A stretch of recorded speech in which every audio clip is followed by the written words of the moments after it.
Hello దోస్తులారా, ఇప్పుడు మనం నాతో రావచ్చలియా ఎపిసోడ్ 7 చదవబోతున్నాం. నవీన్ సాగరికని తన ఇంటికి తీసుకెళ్తాడు కదా, అక్కడి నుంచి అనమాట స్టోరీ. నవీన్ ఈ ఇల్లు ఎవరిది అని అడుగుతుంది సాగరిక. ఇప్పటి వరకు మాది, ఇక నుంచి నీది కూడా, అంటే ఈ ఇల్లు మనదన్నమాట. ఈరోజు నుంచి నువ్వు కూడా మాతో పాటు ఇక్కడే ఉండాలి. అమ్మ నిన్ను చాలాసార్లు తీసుకురమ్మని అడిగింది, కానీ నాకు వర్క్ టెన్షన్స్ వల్ల కుదరలేదు. పదక్క, అమ్మ వెయిటింగ్ అని సాగరిక నిద్రభవనం లాంటి ఇంట్లోకి తీసుకెళ్తాడు నవీన్. అమ్మా అమ్మ ఎక్కడున్నావు, ఒకసారి చూడు నేను ఎవరిని తీసుకొచ్చాను అని హాల్ మధ్యలో నుంచొని అరుస్తాడు నవీన్. రే ఏంట్రా నీ గోల, ఎందుకు అలా అరుస్తున్నావు అంటూ కిచెన్ నుంచి వస్తూ సాగరికని చూసి నొసలు ముడేస్తారు నవీన్ మదర్ ఇంద్రాణి గారు. ఏంటమ్మా, బోల్డంతమంది మెయిడ్స్ ఉంటే నువ్వు కిచెన్లో కష్టపడుతున్నావా? సర్లే, ఏం చేస్తాం, ఆడవాళ్ళ ప్రాణం ఉండేది కిచెన్లోనే కదా, అందుకే నీకు తోడుగా నీ కూతురుని తీసుకొచ్చా. ఇక ఇద్దరూ కలిసి వంట చేసుకుంటూ టీవీ సీరియల్స్ చూస్తూ బ్రతికేయండి అని వెటకారంగా అంటాడు నవీన్. ఏంటి కూతురా అంటే సాగరిక ఈ అమ్మాయేనా అంటూ నవీన్ని ఒక్క తోపు తోసి సాగరికని హత్తుకుంటారు ఇంద్రాణి గారు. అమ్మ బాబోయ్, నా నడుం విరిగిపోయిందిరా దేవుడా, ఈ అమ్మలందరూ కూతుర్లు వస్తే కొడుకుల్ని చారులో కరివేపాకులో తీసి పడేస్తారు నాయనో అని దొంగేడుపులు స్టార్ట్ చేస్తాడు నవీన్. రే ఏడ్చింది చాలులే, ముందు అమ్మాయిని రూమ్కి తీసుకెళ్ళి మొహం చూడు ఎలా వాడిపోయిందో అన్నారు ఇంద్రాణి గారు. సరే అమ్మా, అక్క పద అని సాగరికని రూమ్కి తీసుకెళ్తాడు నవీన్. డీసెంట్ లుక్తో ఉన్న ఆ రూమ్ చూడగానే సాగరికకి చాలా నచ్చుతుంది. అక్క నువ్వు ఫ్రెష్ అయ్యిరా, అమ్మ అల్లం టీ సూపర్గా చేస్తుంది, మనం టీ తాగుతూ నీ జాబ్ గురించి ఆలోచించవచ్చు అని చెప్పి వెళ్ళిపోతాడు నవీన్. నవీన్ వెళ్ళాక బెడ్పై కూర్చుని తన లైఫ్ 1 డేలో ఎలా మారిపోయిందో తలుచుకుంటుంది సాగరిక. మినీ అలా ఎలా మాట్లాడింది, మహేష్ సార్ అలా ఎలా చేయగలిగారు, నేను తనని ఎలా ప్రేమిస్తాను, నేనైతే చిన్నప్పటి నుంచి ఇంకా ఆలోచించడం కూడా ఇష్టం లేక వాష్రూమ్కి వెళ్ళిపోతుంది సాగరిక. అంటే తను చిన్నప్పటి నుంచి వేరే ఎవరినో ప్రేమిస్తుందని దానికి అర్థం. మళ్ళీ అర్థం కాలేదు అంటారు. అన్నయ్య వదిన అంటూ బయట నుంచి డోర్ నాక్ చేస్తుంది మీరా. కౌగిలిలో కాలాన్ని మర్చిపోయిన మన యాంగ్రీ బర్డ్ తింగరి మేడం గారు ఆ పిలిపికి పలకరు. వదిన ప్లీజ్ డోర్ ఓపెన్ చేయి, మీ పేరెంట్స్ వచ్చారని కొంచెం గట్టిగా అరిచి చెప్తుంది మీరా. మినీ విరాజ్ని వదిలేసి అమ్మ డాడీ వచ్చారా, వాళ్ళు ఏమనుకుంటారో, నేను తప్పు చేశానని వాళ్ళు కూడా నమ్ముతారా అని తనలో తానే మొదలు పడుతూ కంట్లో నీళ్ళ ఫ్యాక్టరీని ఓపెన్ చేస్తుంది మినీ. విరాజ్ డోర్ ఓపెన్ చేసి నేను మీ వదినని తీసుకొని వస్తాను, నువ్వు వెళ్ళు మీరా అని చెప్పి మినీ వైపు చూసేసరికి తను ఏడుస్తూ ఉంటుంది. ఏయ్ తింగరి, ఎందుకు ఏడుస్తున్నావు, మీ పేరెంట్స్ని ఎలా ఫేస్ చేయాలనా? ఒకవేళ రీజన్ అదే అయితే నువ్వు కంగారు పడాల్సిన అవసరం ఏమాత్రం లేదు. ఎందుకంటే అంకుల్ ఆంటీ అలాంటి వారు కాదు, తమ పెంపకం మీద తమకే నమ్మకం లేనంత చీప్ క్యారెక్టర్ కాదు వాళ్ళది. నువ్వు ధైర్యంగా ఉండు, నీ కోసం నేనున్నాను కదా అన్నాడు విరాజ్. కానీ అమ్మని డాడీని ఎలా ఫేస్ చేయాలో అర్థం కావట్లేదు, నేను ఏ తప్పు చేయకపోయినా ఎందుకో తెలియదు చాలా నర్వస్గా ఉంది విరాజ్ గారు అంది మినీ. నా తింగరి అంత బ్రేవ్ ఉన్న అమ్మాయి కాదని నాకు తెలుసు, కానీ అది ఒకప్పుడు, కానీ ఇప్పుడు నీ ధైర్యం నేను అయ్యి నీకోసం నీ నీడలా ఉంటాను. ఇప్పుడు నువ్వు సౌదామిని విరాజ్ వర్మవి, నువ్వు అలా భయపడితే నాకు మాట వచ్చేస్తుందంటూ మినీని మాటల్లో పెట్టి హాల్లోకి తీసుకొచ్చేస్తాడు విరాజ్. హాల్లో నవ్వుతూ మాట్లాడుకుంటున్న ఇద్దరు పేరెంట్స్ని చూసి విరాజ్ మినీకి చిన్న షాక్ తగులుతుంది.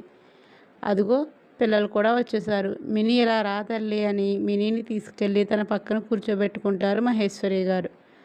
వాళ్ళ అమ్మ నాన్నల వైపు చూడలేక తలదించుకొని కన్నీళ్ళు పెట్టుకుంటుంది మినీ. అరే మినీ, ఎందుకు తల్లి ఏడుస్తున్నావు, నిన్ను నేనేమీ అనలేదు కదా, ఏడవకమా, మా అమ్మ కదూ అని మినీని బుజ్జగిస్తారు తన తండ్రి నాగేష్ గారు. డాడీ అంటూ ఆయన్ని కరుచుకుపోయి నేను ఏ తప్పు చేయలేదు డాడీ, మీరు వినదంతా అబద్ధం, ప్లీజ్ డాడీ నన్ను నమ్మండి అని వెక్కి వెక్కి ఏడుస్తుంది మినీ. మినీ తల్లి, నీ మీద మాకు నమ్మకం ఉందిరా, అంతకంటే ఎక్కువ విరాజ్ మీద ఉంది, ఏడవకు, ఆ టీవీల్లో చూపించింది మేము నమ్మలేదు అని మినీని దగ్గరికి తీసుకొని ఓదారుస్తారు తన తల్లి జయంతి గారు. అంటే అసలు ఏం జరిగిందంటే అని అనబోతుంటే, వద్దు విరాజ్, నువ్వు మాకు ఎక్స్ప్లెనేషన్ ఇవ్వాల్సిన అవసరం లేదు, చెప్తున్నా కదా నీ మీద నాకు నమ్మకం ఉందని, ఇంక ఇప్పుడు మనం చేయాల్సింది ఇదంతా ఎలా జరిగిందని ఆలోచించడం కాదు, మీ బంధాన్ని బాహ్య ప్రపంచానికి తెలిసేలా బలపరచడం. అంటే నీకు మినీకి శాస్త్రోక్తంగా వివాహం జరిపించాలని అంటున్నా అన్నారు జయంతి గారు. నేను అదే చెప్దాం అనుకుంటున్నాను జయంతి. వీడు ఏదో ఒక పసుపు తాడు కట్టి పెళ్ళి అయిపోయింది అనుకుంటున్నాడు. పెళ్ళిలో జరగాల్సిన కార్యక్రమాలు చాలా ఉన్నాయి. అయినా నా పెద్ద కొడుకు పెళ్ళంటే ఇలా తూతూ మంత్రంగా జరిగితే ఎలా అని నవ్వుతూ అంటారు మహేశ్వరి గారు. అది నిజమే. నేను ఇప్పుడే పంతులు గారికి కాల్ చేస్తాను. దగ్గరలో మంచి ముహూర్తం ఉంటే కానిచ్చేద్దాం. ఏమంటావు నాగేష్ అన్నారు సాగర్ గారు. నేనేమంటాను సాగర్, నువ్వు ఏదంటే నేను అదే, కానీ నువ్వు తొందరగా కాల్ చేయి అన్నారు నాగేష్ గారు. డాడ్, మీరు మినీని యాక్సెప్ట్ చేస్తున్నారా అయోమయంతో అంటాడు విరాజ్. ఏం చేయొద్దా? చెప్పి వెళ్ళావు కదా భారీ డైలాగులు. ఫ్యామిలీ అంతా నీ వైపే ఉంటే నేనొక్కడనే వేరుగా ఉండి చెడ్డవాడి నవ్వాలా? నాకు విలనిజం చేసే ఓపిక లేదు. విలన్ అయ్యేవాడు వేరే ఉన్నాడులే అంటారు సాగర్ గారు. అంటే మీరు అలా మాట్లాడేసరికి మినీని యాక్సెప్ట్ చేయరేమో అనుకున్నా అన్నాడు విరాజ్. అవన్నీ ఏదో కోపంలో అనేసలేరా.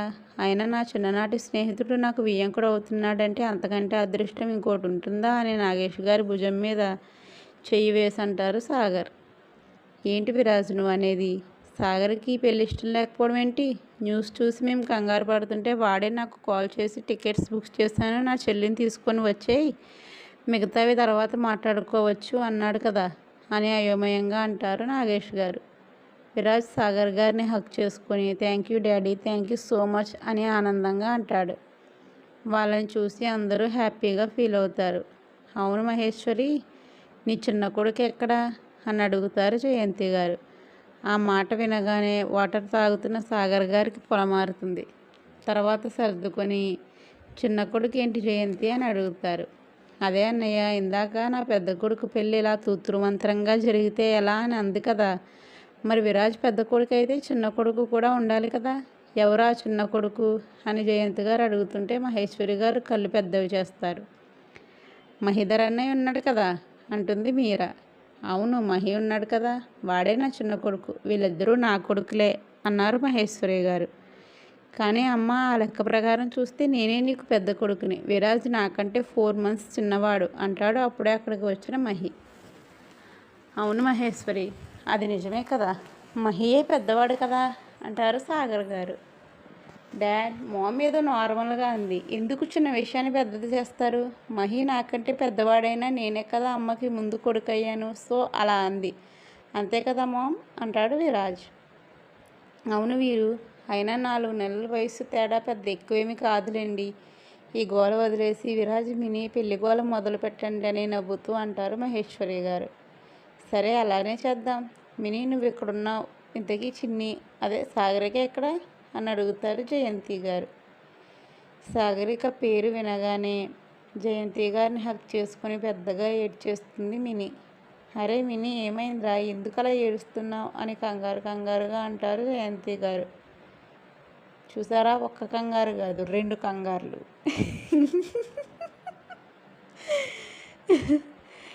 మినీ సాగరికనన్న మాటలు, అసలు ఏం జరిగిందో వివరంగా చెప్పి ఇంకా ఎక్కువ ఏడుస్తుంది మినీ. సాగరికను అలా అన్నందుకు కొద్దిగా కోపం వచ్చినా మినీ కారణం లేకుండా ఏమీ మాట్లాడదని, మినీ అసలు నువ్వు చిన్ని నన్ను మాటలు ఎందుకు అనాల్సి వచ్చిందని అడుగుతారు జయంతి గారు. సాగరిక ఫేస్ వాష్ చేసుకుని రూమ్లో కింద కూర్చొని ఎంత వద్దనుకుంటున్నా మహి మినీ జ్ఞాపకాలే వెంటాడుతుంటే బెడ్కి తల ఆనించి కళ్ళు మూసుకుంటుంది. తన కళ్ళ మాటన చిన్ని చిన్ని అంటూ తిరిగే మినీ అల్లరి మాటలు మాట్లాడుతూ విసిగించే మహి కాకుండా తన కోసం ఒక ఆప్తుడిలా, శ్రేయోభిలాషిలా, తండ్రిలా, అన్నలా కేర్ చేస్తూ తనకి చిన్న గాయమైన చిన్ని అంటూ కంగారు పడిపోయే విరాజ్ మొహం కనిపిస్తుంది. ఛీ, ఏంటా యాంగ్రీ బర్డ్ గాడి ఫేస్ కనిపిస్తుంది? వాడంటే నాకు కోపం, కేవలం వాడి వల్లే నాకు మినీ దూరం అయిపోయింది. వాడిని మాత్రం వదిలిపెట్టను. మినీని వాడి నుంచి దూరం చేసి గణేష్కి ఇచ్చి పెళ్లి చేస్తాను. తను చాలా మంచివాడు, పైగా కష్టపడి పైకొచ్చాడు, చాలా కూల్గా ప్రశాంతంగా ఉంటాడు. నేను నీకు దూరంగానే ఉండొచ్చు మినీ, కానీ నిన్ను మాత్రం ఆ విరాజ్ దగ్గర ఉండనివ్వను. ఈ డబ్బున్న వాళ్ళని అస్సలు నమ్మకూడదని అనుకుంటుంది సాగరిక. అక్క అల్లం టీ రెడీ అయ్యింది, తొందరగా రా, డాడీ కూడా వచ్చేసారు, నిన్ను చూడాలంటున్నారని డోర్ నాక్ చేస్తూ అరుస్తాడు నవీన్. వస్తున్నాను అంటూ డోర్ ఓపెన్ చేస్తుంది సాగరిక. వచ్చావా, రారా, డాడీ వచ్చారు ఇప్పుడే, నిన్ను ఈ నైట్ రెస్ట్ తీసుకొని మార్నింగ్ ఆఫీస్కి వెళ్ళమంటున్నారు అన్నాడు నవీన్. నైట్ టైంలో ఎక్కడికి వెళ్ళలేక నవీన్ ఇంట్లో ఉండడానికి మౌనంగా ఒప్పుకుంటుంది సాగరిక. నవీన్ తన పేరెంట్స్తో కలిసి మొహమాటంగా మాట్లాడుతూ అల్లం టీని ఫినిష్ చేస్తుంది సాగరిక. వాళ్ళ కొడుకుని మనిషిలా మారడానికి కారణమైన సాగరిక మీద ఎంపీ గారికి, మిసెస్ ఎంపీ గారికి ప్రేమతో కూడిన గౌరవం ఏర్పడుతుంది. నైట్ వరకు వాళ్ళతో కబుర్లు చెప్పి నవీన్ అల్లరితో డిన్నర్ పూర్తి చేసి టెన్షన్స్ అన్నీ మర్చిపోయి హ్యాపీగా నిద్రపోతుంది సాగరిక. ఒకసారి గుండె పగిలి ముక్కలైన గణేష్ దగ్గరికి వెళ్దాం పదండి. అంటే కొన్ని రోజుల్లోనే అంత ప్రేమ అంటే ఉంటుంది, చూడగానే ప్రేమ పుట్టచ్చు చాలామందికి. ఎప్పుడులానే తన సింగిల్ బెడ్రూమ్ ఫ్లాట్లో ఉదయాన్నే లేచి హుషారుగా రెడీ అవుతుంటాడు గణేష్. ఎప్పుడెప్పుడు ఆఫీస్కి వెళ్దామా, ఎప్పుడెప్పుడు మినీని చూద్దామా అని ఆత్రంతో రెడీ అవుతాడు గణేష్. ఆత్రంతో పాటు ఒక 2 స్టెప్పులు వేద్దామని టీవీ ఆన్ చేస్తాడు. ప్రతి ఛానల్లో విరాజ్ మినీల పెళ్లినే రిపీటెడ్గా చూపిస్తుంటే కళ్ళల్లో నీళ్లు వాటంతటవే వచ్చేస్తుంటే షాక్తో ఫ్లోర్ మీద కూలబడిపోతాడు. గణేష్కి మెదడులోకి ఎలాంటి ఆలోచనలు రావడం లేదు, కన్నీళ్లు మాత్రమే వస్తున్నాయి. గుండె ముక్కలైనట్టు అనిపిస్తుంటే అప్పుడప్పుడు 2 పెగ్గలు తాగే గణేష్ వార్డ్రోబ్లో ఉన్న బాటిల్ తీసుకొని మొత్తం ఖాళీ చేసేసి మత్తులో మునిగిపోయాడు.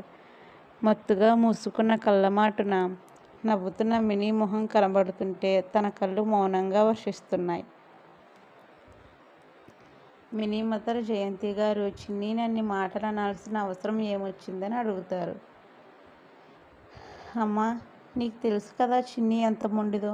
తనకి విరాజ్ గారు అంటే అస్సలు ఇష్టం లేదు. ఆయన వల్ల నాకు జ్వరం వచ్చిందని ఆయన మీద అసహ్యం పెంచుకుంది. అంతేకాకుండా నా జీవితం కూడా మాధవి ఎక్కలా అవుతుందేమో అని దాని భయం. డబ్బున్న వాళ్ళని నమ్మకూడదనేది తన వ్యక్తిత్వం. డబ్బున్న వాళ్ళు పేద అమ్మాయిల్ని పెళ్లి చేసుకొని వాళ్ళని మోసం చేస్తూ వేరే వాళ్ళతో సంబంధం పెట్టుకొని వాళ్ళని చంపేస్తారని చిన్నప్పుడు వాళ్ళ నానమ్మ చెప్పిన మాటలు తన మనసులో నాటుకుపోయాయి. మాధవి అక్కని అలానే చంపేశారని, అందుకే డబ్బున్న వాళ్ళని నమ్మకూడదని చిన్ని నిర్ణయించుకుంది. తను నన్ను విరాజు గారిని విడదీసి ఒక నార్మల్ అబ్బాయికి ఇచ్చి పెళ్లి చేయాలని, అప్పుడు నేను సంతోషంగా ఉంటానని అనుకుంది. కానీ తనకు తెలియదు నా ప్రాణం విరాజు గారి దగ్గరే ఉండిపోయిందని. ఆయన అందరిలాంటి వాళ్ళు కాదని తనకి తెలియదు. నేను కొంచెం సాఫ్ట్గా మాట్లాడినా సరే ఈ పాటికి నాకు విరాజు గారికి డైవర్స్ ఇప్పించేసేది చిన్ని. అప్పుడు నేను అందరి ముందు తప్పు చేసిన దానిలో నిలబడాల్సి వచ్చేది. చిన్ని అసలు విషయం ఆలోచించలేదు. రాత్రంతా ఒకే అబ్బాయితో ఒకే రూమ్లో ఉన్న అమ్మాయిని ఎవరూ పెళ్లి చేసుకోరని, ఒకవేళ చేసుకున్న అనుమానంతో నరకం చూపిస్తారని తను మర్చిపోయింది. తన మైండ్లో ఒకే విషయం ఉంది, విరాజు గారు డబ్బున్నవాళ్ళు, ఆయనకి కోపం ఎక్కువ, ఆయన నన్ను ప్రేమించడం లేదు, నన్ను టార్చర్ చేస్తారు అనుకుంది. అన్నిటికంటే ముఖ్యంగా చిన్ని మహి మధ్య ఏదో వార్ జరిగిందని వాళ్ళ మొహాలు చూడగానే నాకు అర్థమైంది అని మినీ అనగానే మహికి గొంతులో పుచ్చకాయ పడ్డట్టు అవుతుంది.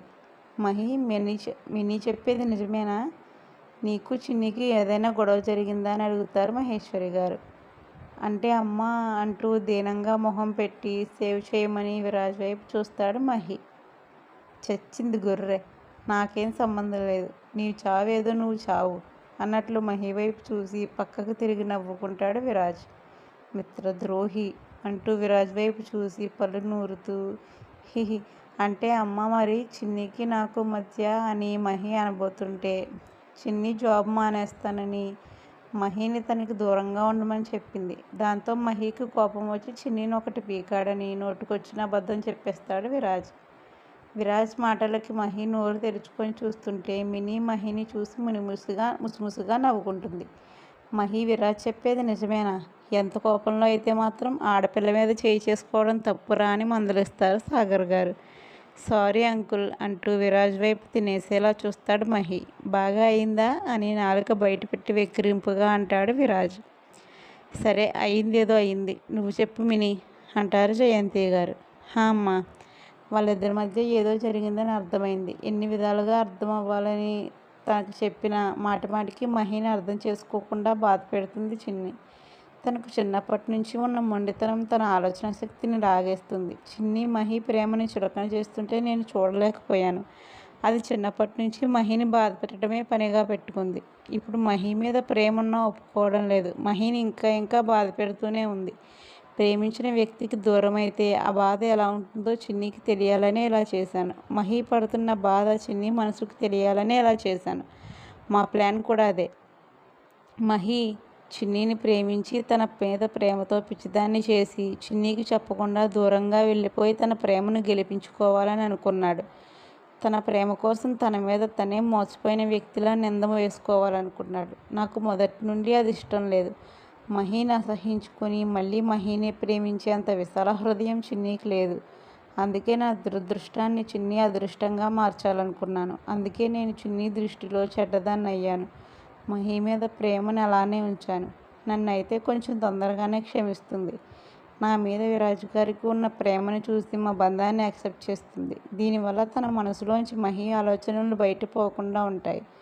అందుకే ఇలా చేశాను. నేను చేసింది తప్పని మీకు అనిపిస్తే నన్ను క్షమించండి. కానీ నాకు ఒక విషయం మాత్రం తెలుసు.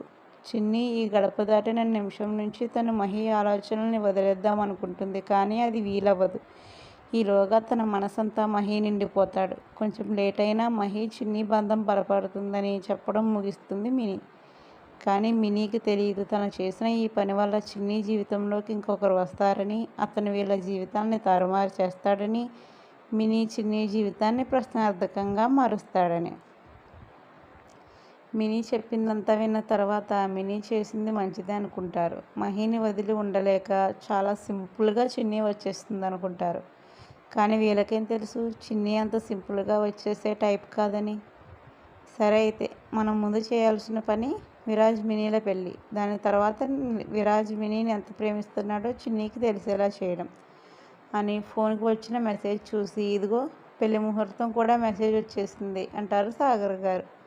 అదేంటండి శాస్త్రి గారు వస్తానని అన్నారు కదా, ఫోన్కి మెసేజ్ రావడం ఏంటి అని అడుగుతారు మహేశ్వరి గారు. ఆయనకి ఏదో పని ఉందని రాలేనన్నారు. పిల్లల జాతకాలు వాట్సాప్ చేశాను, ఆయన ముహూర్తం పెట్టి మెసేజ్ చేశారు. ఇంతకీ ముహూర్తం ఎప్పుడు? సరిగ్గా ఈ రోజుకు 15వ రోజు శనివారం రాత్రి 3:16 అని చెప్తారు సాగర్ గారు. అంటే కిరణ్ మీరా పెళ్ళికి నెలన్నర ముందా? అవును మహేశ్వరి. కానీ అన్నీ సక్రమంగా జరుగుతాయంటారా?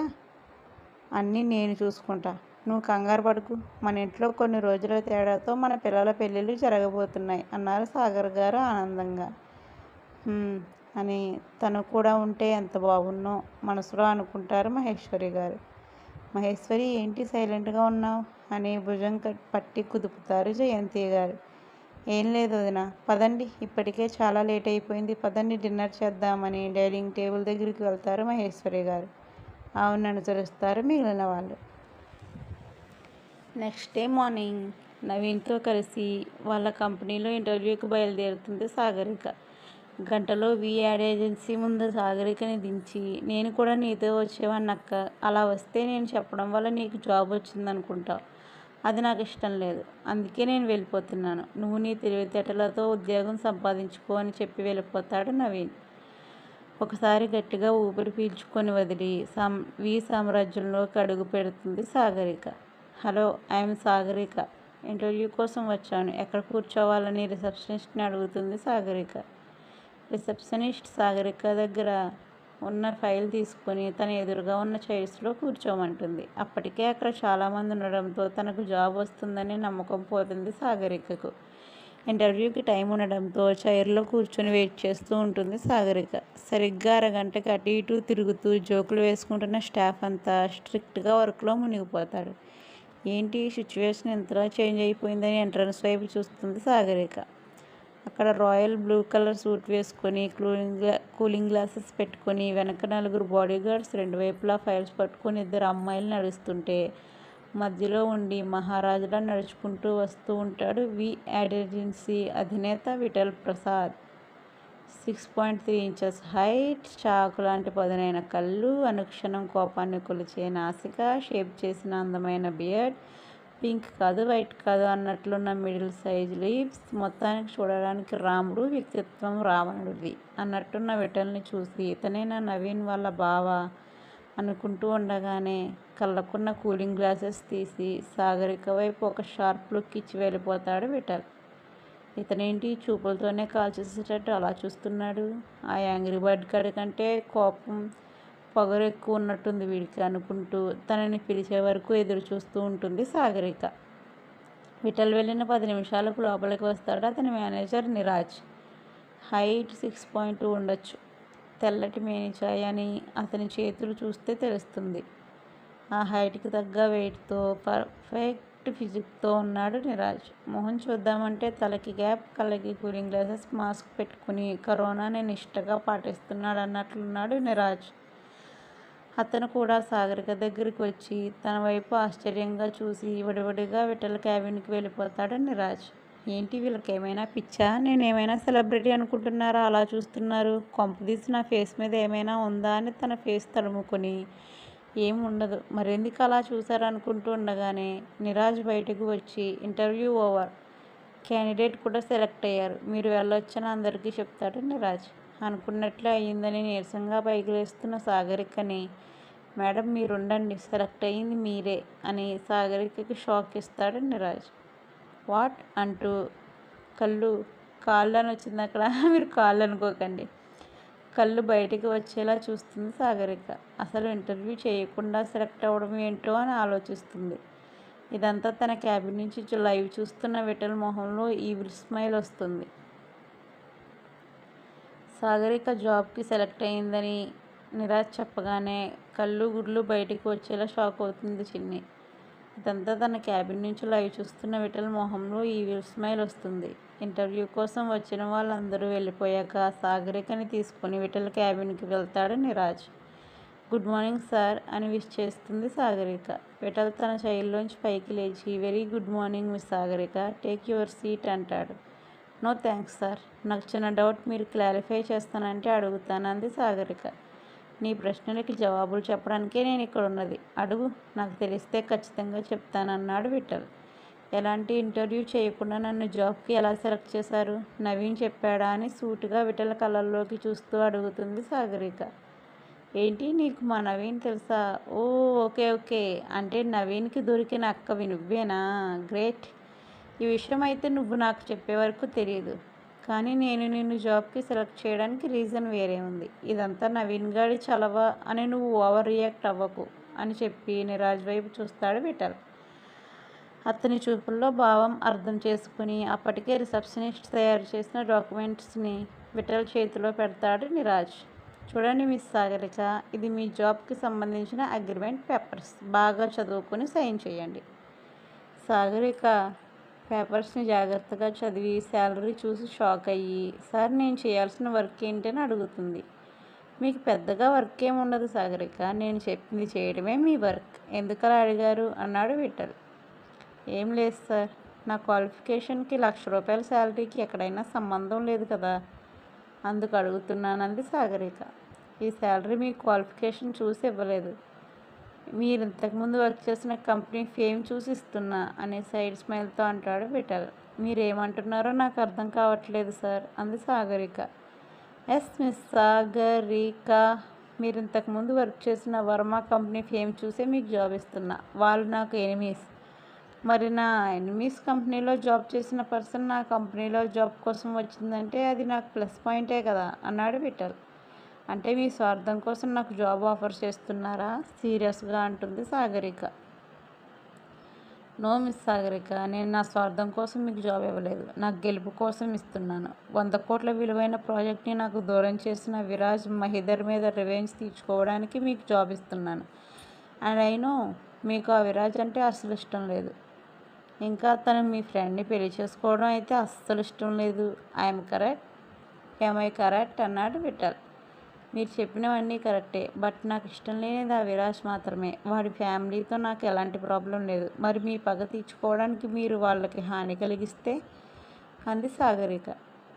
హాని అలాంటిదేమీ ఉండదు సాగరిక, నేను ఎంతటి వాడి మీదైనా గెలవాలనుకుంటాను కానీ వాడిని చంపాలనుకోను. బికాస్ గెలవడం అంటే అవతలి వాడిని ఓడించడం, అంతేకాని చంపడం కాదు. నేను ఇదే ఫాలో అవుతాను. శత్రువుకి శత్రువు మిత్రుడు అవుతాడు.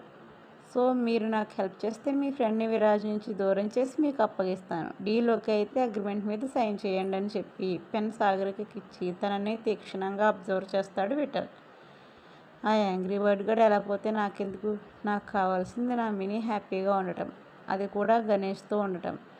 అయినా దీనివల్ల వాళ్ళ కంపెనీ రెప్యుటేషన్ స్పాయిల్ అవుతుంది కానీ వాళ్ళకి ఎలాంటి ప్రాణ నష్టం ఉండదు. సో ధైర్యంగా సైన్ చేయొచ్చని మనసులో అనుకుని సైన్ చేసి పేపర్స్ని విఠల్కి ఇస్తుంది సాగరిక.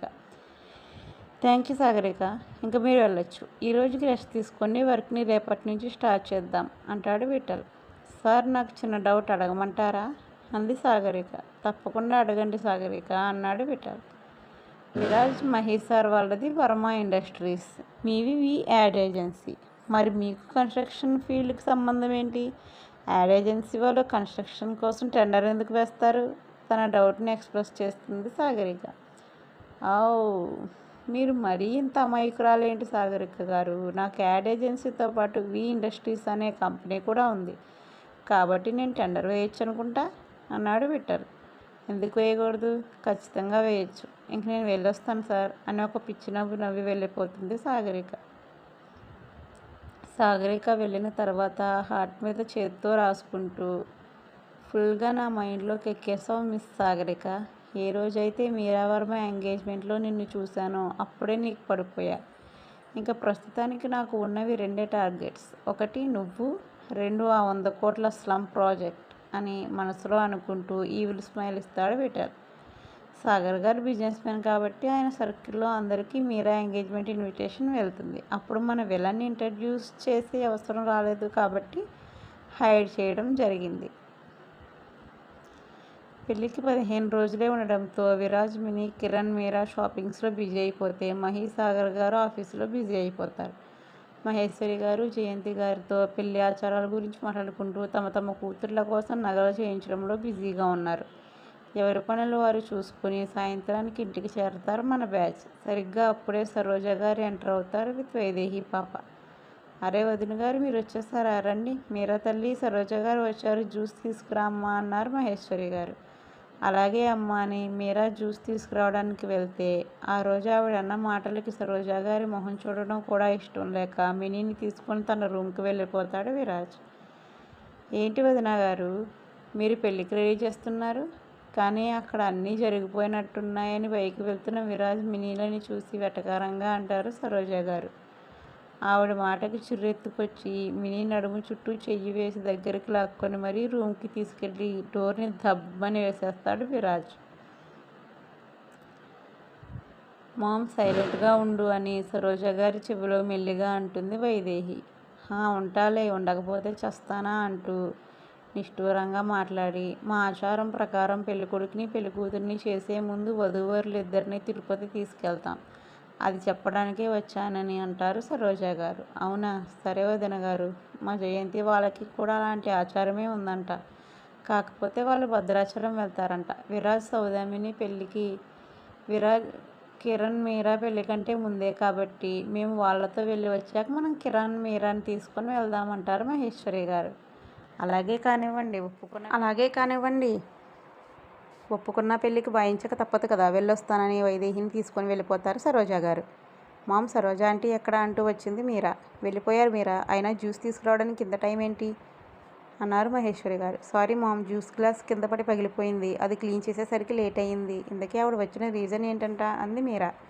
సరోజ గారు చెప్పింది మీరాకి చెప్పి, గుడికి కదా, ఆ రోజు కోసం స్పెషల్గా ఒక పట్టు చీర తీసుకో, నీతో పాటు వైదేహిని కూడా తీసుకెళ్ళని మీరాకి చెప్పి జయంతి గారితో కిచెన్లోకి వెళ్ళిపోతారు మహేశ్వరి గారు.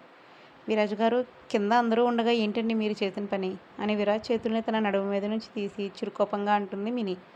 వాళ్ళందరూ మన వాళ్ళే, ఏమీ అనుకోరు, బయట వాళ్ళు ఏమనుకున్నా నాకు అనవసరం. ఆవిడ ఆ రోజు మాట్లాడిన మాటలు తలుచుకుంటేనే నాకు టెంపర్ లేస్తుంది. అక్కడుంటే కంట్రోల్ మిస్ అవుతానని నేను నీతో పాటు నన్ను కూడా పైకి తీసుకొచ్చేసా అని నవ్వుతాడు విరాజ్. చాలా గడుసువారే మీరు. సరే వదలండి, కింద అందరూ వెయిట్ చేస్తూ ఉంటారు, మీరు రెస్ట్ తీసుకోండి, నేను వెళ్తాను అంది మినీ. ఏయ్ మినీ, మాట్లాడితే చాలు పని పని అంటూ పరిగెడతావు. అరే నీకు ఒక మొగుడున్నాడు, వాడికి ముద్దు ముచ్చట తీర్చుదామని ఏమైనా ఉందా నీకు అని మూతు ముడుచుకొని అంటాడు విరాజ్. అంటే ఏంటి మీ ఉద్దేశం, నేను మిమ్మల్ని పట్టించుకోవడం లేదనా అంది మిని. అలా కాదు బంగారం, పట్టించుకోవడం అంటే టైంకి భోజనం పెట్టడం, ఆఫీస్కి వెళ్ళేటప్పుడు జాగ్రత్తలు చెప్పడం, వచ్చాక సేవ చేయడం కాదే. భోజనం చేసేటప్పుడు ఒక ముద్దు, ఆఫీస్కి వెళ్ళేటప్పుడు ఒక ముద్దు, ఇంటికి వచ్చాక ఒక 4 ముద్దులు పెట్టడం కూడా చేయాలి కదే అని ముద్దుగా బ్రతిమాలుతాడు విరాజ్. ఆహా, ఆశ దోశ అప్పడం వడ అవన్నీ మనకి అఫీషియల్గా పెళ్ళయ్యాకే అని విరాజ్ బుగ్గ మీద ముద్దు పెట్టి బయటకు పారిపోతుంది మిని. నెక్స్ట్ డే వైదేహిని తీసుకుని షాపింగ్కి వెళ్తుంది మీరా. వదిన, తిరుపతి వెళ్ళేది నువ్వు, అన్నయ్య, కానీ నేను కాదు. నాకెందుకు శారీస్ సెలెక్ట్ చేస్తున్నావు? పైగా ఈ శారీస్ని క్యారీ చేయడం నాకు రాదు. కాళ్ళకి అడ్డుపడి కింద పడ్డానే అనుకో, నా పరువుతో పాటు నీ పరువు కూడా పోతుందని నవ్వుతుంది వైదేహి. అలా ఏం కాదు వైదేహి, నాకు మీ అన్నయ్యకి నువ్వు చాలా స్పెషల్. అసలు ఛాన్స్ ఉంటే నిన్ను నాకు వదినని చేసుకునేదాన్ని. ఆ అవకాశం మినీ కొట్టేసింది. కానీ నాకు గనక ఇంకో అన్నయ్య ఉండుంటే వాడికి మాత్రం నీతోనే పెళ్లి చేసేదానని శారీని వైదేహి భుజం మీద వేసి అంటుంది మీరా. అవునా, అలా అయితే మీ మహి అన్నయ్య ఉన్నాడు కదా, అతనికిచ్చి చేసేయి అని నవ్వుతూ అంటుంది వైదేహి. ఎవరు మహేదర్ అన్నయ్య? వాడు ఆల్రెడీ బుక్ అయ్యాడులే, నీకోసం ఫ్రెష్ పీస్ని చూద్దాం అని. ముందు ఈ శారీ ఎలా ఉందో చెప్పు. గ్రీన్ కలర్ పట్టు చీరని వైదేహి భుజం మీద వేస్తుంది మీరా. అవసరం వదిన, నిజంగా చాలా అందంగా ఉందని మురిసిపోతుంది వైదేహి. సరే ఉండు, కిరణ్ గారికి నీ పిక్ పంపిస్తా. చెల్లెలు చీరలో ఎంత ముద్దుగా ఉందో చూసుకుంటాడు. ఈ బ్యాక్గ్రౌండ్ బాగోలేదు, కొంచెం వెనక్కి వెళ్ళని ప్రొఫెషనల్ ఫోటోగ్రాఫర్ అవతారం ఎత్తుతుంది మీరా. సరే వదిన, ఈ శారీ తెగ కాళ్ళకి తెగ అడ్డం పడుతుంది, తొందరగా తీయని, వెనక్కి వెనక్కి జరుగుతూ అంటుంది వైదేహి. అంటే షాపింగ్ మాల్స్లోని శారీని కడతారు కదా, జస్ట్ ట్రయల్ కోసం అలా కట్టుకుందనమాట వైదేహి. ఇంకొంచెమే వైదేహి 2 స్టెప్స్ వెనక్కి వెళ్ళి సరిపోతుందని అంటుంది మీరా. వదిన చాలా అని వెనక్కి వెళ్తూ ఇంకో 2 అడుగులు వేసి ఎవరినో గుద్దుకొని పడబోతుంది వైదేహి. పడిపోయానేమో అనుకుని కళ్ళని గట్టిగా మూసిన వైదేహికి తను గాల్లో తేలుతూ ఉన్నట్లు అనిపించి కళ్ళని సగం తెరిచి చూస్తుంది. అక్కడ మాస్క్ పెట్టుకొని వైదేహి చేతిని తన చేతితో పట్టుకొని పడకుండా ఆపేసి తన షార్ప్ లుక్స్తో వైదేహి వైపు చూస్తూ ఉంటాడు ఒక అబ్బాయి. అతని చూపు సీదా గుండెల్లో గుచ్చుకుంటుంటే టెన్షన్ పడిపోతూ అతని వైపు చూస్తుంది వైదేహి. వైదేహి, నీకేం కాలేదు కదా అని కంగారుగా తన దగ్గరికి వస్తుంది మీరా. ఏం కాలేదన్నట్లు తలని అడ్డంగా ఊపేసి తన చేతిని పట్టుకున్న వ్యక్తి వైపు చూపిస్తుంది వైదేహి. మీరాకి అతని మొహం కనిపించకపోయినా ఆ కళ్ళు, ఆ కటౌట్ ఎక్కడో చూసినట్లు అనిపించి, చాలా థ్యాంక్స్ అండి, మా వైదేహిని పడకుండా పట్టుకున్నందుకు. ఇంకా తనని వదులుతారా అని అడుగుతుంది మీరా. ఆ వ్యక్తి మీరా వైపు చూసి చిన్న నవ్వు నవ్వుకొని వైదేహిని చెయ్యి పట్టి ఫోర్స్గా తన మీదకి లాక్కుంటాడు. ఆ స్పీడ్కి వైదేహి వెళ్ళి అతని గుండెల మీద పడుతుంది.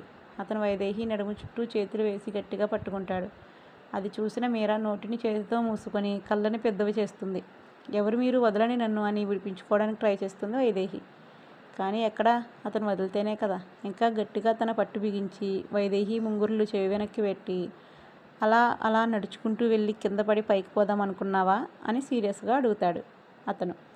లేదు అన్నట్లు తనని అడ్డంగా తెగ ఊపేస్తుంది వైదేహి.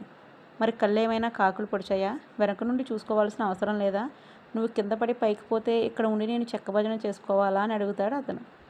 నేను పోతే మీకేంటి బాధ అని అడుగుతుంది వైదేహి. నాకు కాకపోతే ఇంకెవరికి?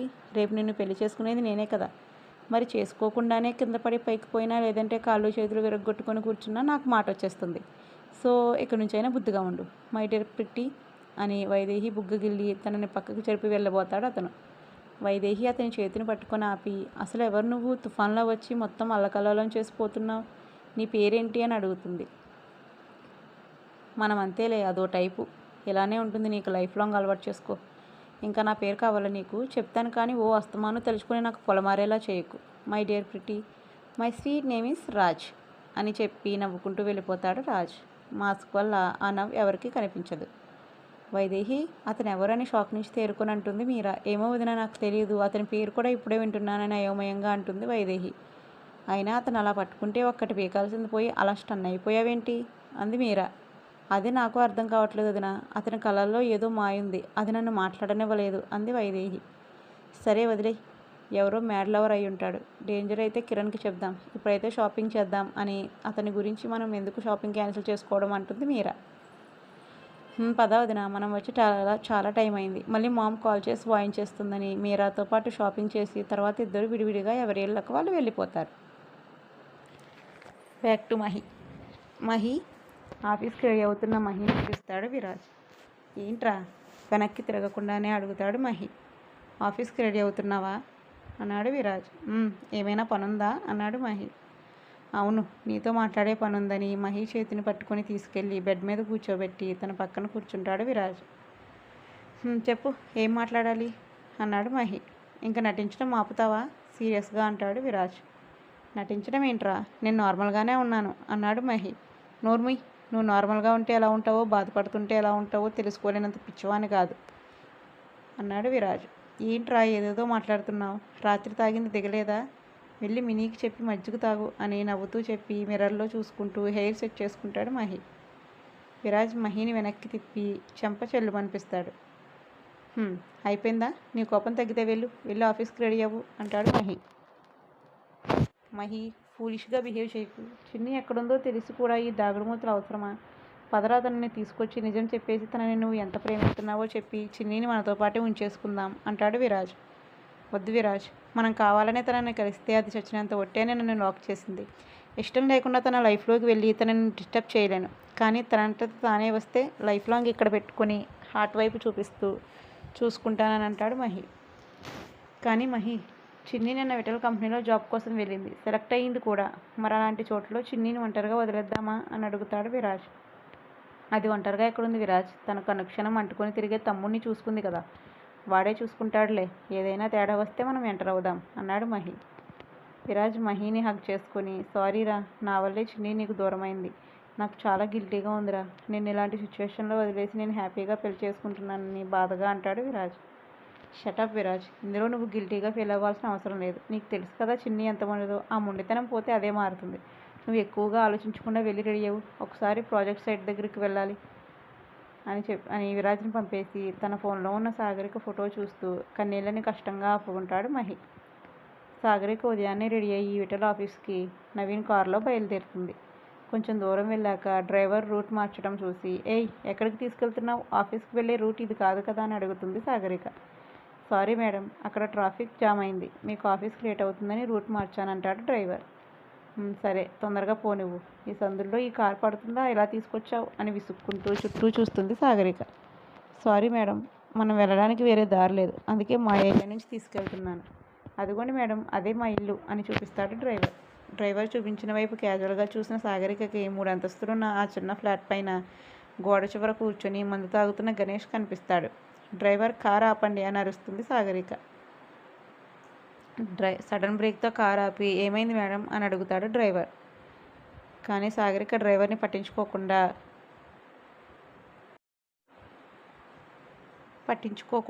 గణేష్ ఇంటివైపు పరిగెడుతుంది. 10 నిమిషాల్లో గణేష్ రూమ్ దగ్గరికి వెళ్ళి గోడ అంచున కూర్చొని బీర్ని వాటర్లా తాగుతున్న గణేష్ని చూస్తుంది. ఎప్పుడు వైట్ అండ్ వైట్ షెఫ్ డ్రెస్లో నీట్గా ఉండే గణేష్కి జుట్టుని పిచ్చి పిచ్చిగా వదిలేసి షర్ట్ని తిరగేసి వేసుకుని బటన్స్ ఎగుడు దిగుడు పెట్టుకుని ఉన్న గణేష్కి పొంతన లేకపోవడంతో గణేష్ని భుజం పట్టి కిందకి లాగి మగ్గుతో వాటర్ని మొహం మీద కొట్టి చెంప పగలగొడుతుంది.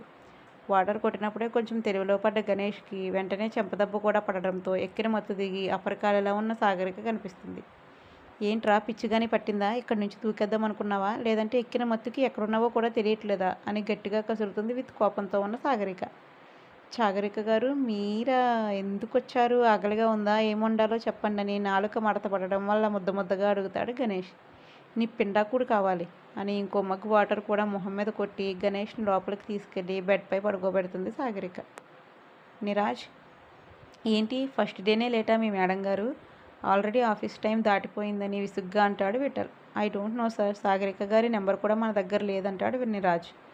మన దగ్గర లేకపోతే ఏమైంది, నా బామర్ది అదే నవీన్ దగ్గర ఉంటుంది కదా, వెంటనే వాడికి కాల్ చేసి సాగరిక ఎందుకు రాలేదో తెలుసుకో అని ఆర్డర్ వేస్తాడు విఠల్. ఓకే బాస్ అని నవీన్కి కాల్ చేయడానికి వెళ్తాడు నిరాజ్. సాగరిక, ఏం చేస్తున్నావు, నీ గురించి ఎంత ఆలోచించినా నీ మీద నాకు రాంగ్ ఇంటెన్షన్ మాత్రం రావట్లేదు. అంతెందుకు, నిన్ను అది ఇది అని కూడా అనలేకపోతున్నాను. కానీ నాకు ఏ అమ్మాయిని చూసినా తనని ఎలా లొంగ తీసుకోవాలి, ఎలా వాడుకొని వదిలేయాలనిపిస్తుంది. కానీ నిన్ను చూస్తే మాత్రం పెళ్లి చేసుకుని నా పిల్లలకి అమ్మని చేయాలని ఉంది.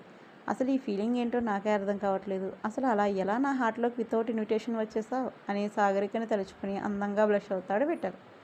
వీడి సిగ్గు తగలయ్యా, వీడికి పాప గురించి పూర్తిగా తెలియక ఏదేదో ఊహించుకుంటున్నాడు పిచ్చి బిడ్డ. సరే ఫ్రెండ్స్, ఇక్కడతో ఈ ఎపిసోడ్ని కూడా మనం కంప్లీట్ చేసినట్టే. నెక్స్ట్ ఎపిసోడ్తో మళ్ళీ కలుద్దాం. అప్పటి వరకు సైనింగ్ ఆఫ్. Bye bye. అబ్బా మన యాంకర్ అయిపోవచ్చురా. టీటీ. Bye bye దోస్తులారా.